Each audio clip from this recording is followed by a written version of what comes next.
क्या नाम है तुम्हारा? क्या हुआ पूरी बात? क्या सर दिक मैं जो भी बताऊँ सच बताऊँ। सर मुझे सद्दाम ने 10-12 दिन पहले उसने ये कहा था कि मुझसे शादी कर ले, तेरे बाप ने तो काले के साथ शादी कर ली। तो मैंने ये कहा मन कि जिसके जैसे ही मेरे माँ बाप ने कहा था मैं वैसे करूँ। मेरे बाप ने कर्जा लिया क्या मैंने मेरे दाम दहेज दिया, गाड़ी दी।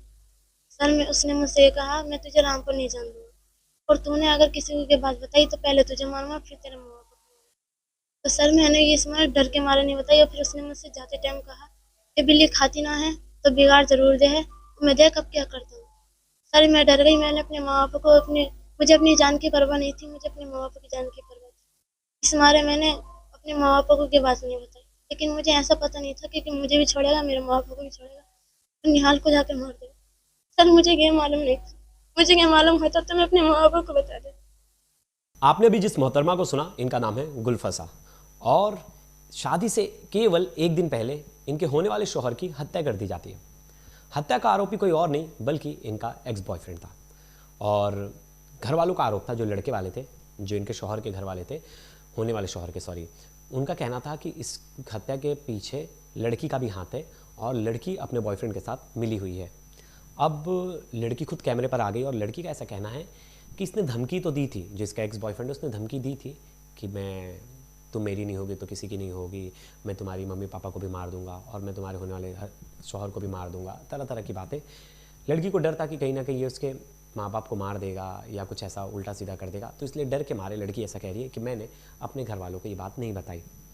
वहीं जो लड़के के जो भाई हैं उनका कहना है कि लड़की के घर वालों को पता था, लड़का जिस दिन गायब हुआ उस दिन हमने लड़की के घर वालों को पूछा तो वो हमसे ही लड़ रहे थे, वो हमसे बहसबाजी कर रहे थे, वो हमें बता नहीं रहे थे।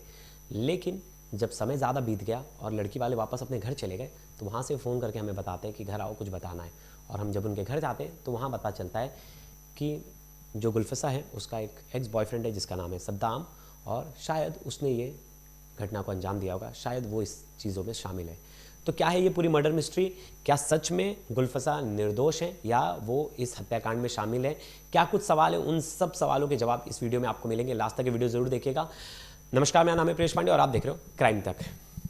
यूपी का रामपुर, और एक घर जहाँ शादियों की तैयारी चल रही है, सब खुश ही हैं और घर में पूरा त्यौहार वाला माहौल है।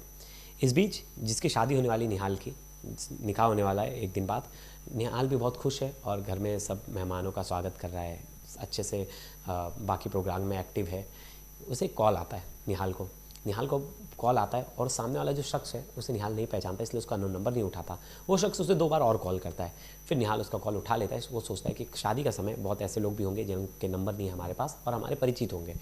तो निहाल वो फ़ोन उठा लेता है। निहाल को सामने वाला जो शख्स है वो कहता है कि मैं आपकी होने वाली पत्नी का चचेरा भाई हूँ और मैं आपके पास इसलिए आया हूँ कि हमें आपके लिए एक अच्छा शेरवानी सिलवाना है और हमारी तहे दिल तमन्ना है कि आपके लिए शेरवानी हम सिलवाए। तो वो बोले, अरे शादी कल है, आज तुम मेरा नाप लोगे तो कैसे सिलवाओगे? बोले, नहीं नहीं, हमारा तो खुद का बिजनेस है, हम लोग एक रात में 5-6 घंटे में हम बना के आपको दे देंगे।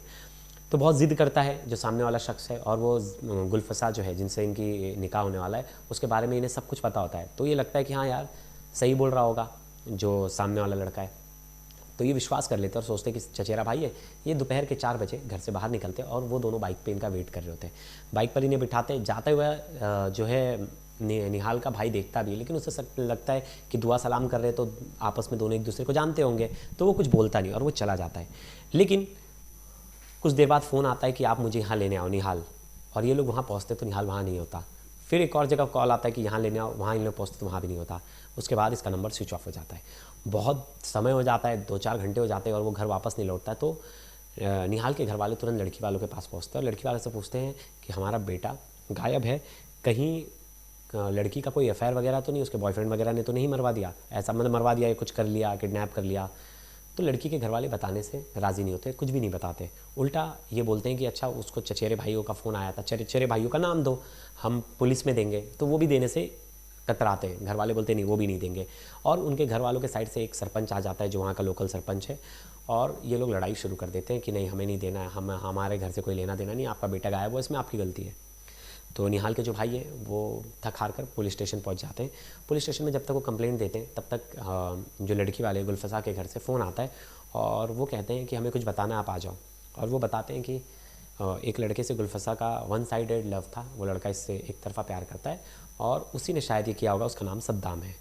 तो ये बात उन्होंने पुलिस को भी बताई जाती है। पुलिस वैसे भी सीसीटीवी फुटेज खंगाल लेती है, 2 लड़के दिख जाते हैं, उनकी शिनाख्त करती है और उन्हें पकड़ लेती है। पुलिस जब अरेस्ट करती है तो एक एफआईआर जो होती है उसमें एफआईआर में 4 लोगों का नाम होता है, सद्दाम और सद्दाम के साथ जो 2 दोस्त थे इसमें शामिल हत्या में, वो लोग और गुलफसा खुद। अब आप पूछोगे अभी तक तो लड़का गायब है, मिला ही नहीं। तो पुलिस जब सद्दाम से पूछताछ करती तो सद्दाम बता देता है कि ये मेरी गर्लफ्रेंड थी और इसकी शादी हो रही थी, जिसको लेकर मैं बहुत ज़्यादा गुस्सा था और इसके बाद मैंने इसे बताया भी था कि मैं तेरे शौहर को मौत के घाट उतार दूंगा अगर तुमने शादी की, और इस बात को लेकर हमारी चर्चा भी हुई थी। वहीं दूसरी तरफ उससे पूछा जाता है कि डेड बॉडी कहाँ फेंकी तूने, तो वो जाता है, वो दिखाता भी डेड बॉडी कहाँ फेंकी, तो उसकी डेड बॉडी शिनाख्त की जाती है। घर वाले देखते हैं, बोलते हैं हाँ ये हमारा ही बच्चा है निहाल। उसे लेकर जाया जाता है, पोस्टमार्टम किया जाता है। पोस्टमार्टम के बाद इसके ऊपर जो मर्डर की धाराएं थी वो लगाकर इसके ऊपर एफआईआर पंजीकृत की जाती है। अब एफआईआर दर्ज हो जाती है, जिसके बाद गुलफसा का क्या रोल था ये बड़ा इंपॉर्टेंट था, क्योंकि सीधा जो आप इनके भाई की बाइट सुनिए, इनके भाई क्या बता रहे हैं, जो निहाल के भाई हैं वो तो सीधा सीधा कह रहे हैं कि इसमें लड़की का रोल है, लड़की के घर वालों का रोल है। सुनिए। बोले तुम पता तो करो, एक बार पता तो करो सही करके। तो बोले आधे घंटे में बताते हैं। पता उन्हें सबको था, फिर आधे घंटे बताते हैं। जैसे गए घर पे हमें बुला लिया, फिर लड़की ने कहा नाम बताया, फिर सद्दाम का और एक अनीस का बताया था उन्होंने नाम। तो फिर सद्दाम अनीस का बताया, फिर उनकी खोज करना चालू करी पुलिस ने। फिर खोज करना चालू करी तो फिर दूसरे दिन को उसकी डेड बॉडी मिली। डेड बॉडी मिली तो पुलिस ने खोजना करी। फिर उसके बाद हाथ किसका नजर आ रहा है? लड़की ने बनवाया लड़की आप का लोग भी है और उसके लड़के का गर्लफ्रेंड का वो भी है, सद्दाम नाम है जिसका। उसके साथ 4-5 जने और थे, वो भी हैंगे। और प्रधान का भी हाथ है, वो जो हरा प्रधान है नहीं वो। और जिस दिन ये वो क्या था गायब हुआ था प्रधान, उस दिन थाने में भी पहुंचा था, उसने पैसे भरे हैं। जवेद भी था। आपको क्या लगा क्यों मरवाया लड़की ने? इसलिए मरवाया क्योंकि वो शादी हो रही थी, इस बिना मरवाया।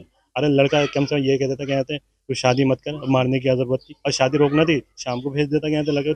आपने सुना कैसे जो लड़की के भाई हैं वो कह रहे हैं कि इसमें जो पूरी भागीदारी है और इस मर्डर में पूरा इन्वॉल्वमेंट लड़की का है।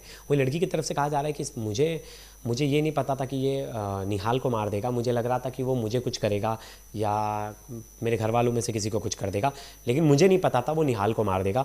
लेकिन उसने धमकी तो दी थी मारने की और मैंने बस इतनी सी गलती कर दी, मैंने अपने घर वालों को ये बात नहीं बताई।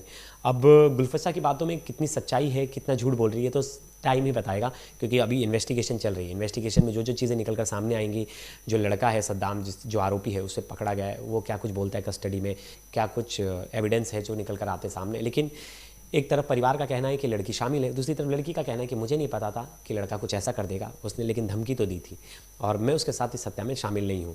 तो इस मर्डर मिस्ट्री में और क्या कुछ निकल कर सामने आता है, अभी एक तरह से मिस्ट्री है, क्योंकि पूरे पन्ने अभी तक खुलकर सामने नहीं आए। ये तो पता है कि बॉयफ्रेंड ने मारा है, तो लेकिन क्या बॉयफ्रेंड के साथ गर्लफ्रेंड का भी इन्वॉल्वमेंट था या गर्लफ्रेंड को इसके बारे में कुछ नहीं पता था। तो दोस्तों आप भी ढेर सारे कमेंट कीजिएगा, आपको क्या लग रहा है। वैसे पुलिस इन्वेस्टिगेशन में डेली कुछ ना कुछ नई चीज़ें निकल कर सामने आएंगी, मैं वो हर पॉइंट्स आप तक लेकर आऊँगा और इस केस में जो भी अपडेट होगा मैं आप तक लेकर आऊँगा। और ये वीडियो कैसी लगी ज़रूर बताइएगा। तब तक के लिए धन्यवाद।